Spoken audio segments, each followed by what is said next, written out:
In this video, you'll learn how to create a PowerPoint presentation in just a few clicks.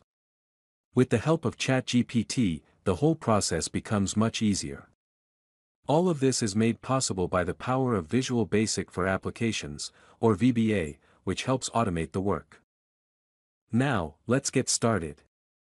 We are going to create a presentation about Bitcoin. So, open ChatGPT and type, "Write me VBA PowerPoint codes on Bitcoin." Use 10 slides. ChatGPT will then start generating the VBA codes immediately.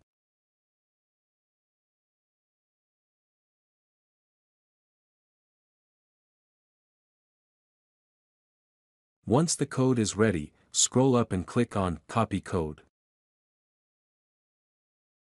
Now, open the PowerPoint presentation. Then press Alt F11 to open the VBA editor. Insert a new module via Insert Module. Paste the code below into the module. Finally, run the Create Bitcoin Presentation macro.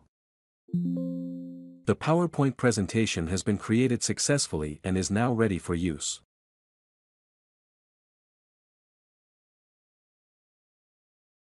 You may further refine the presentation by enhancing its design and incorporating relevant images.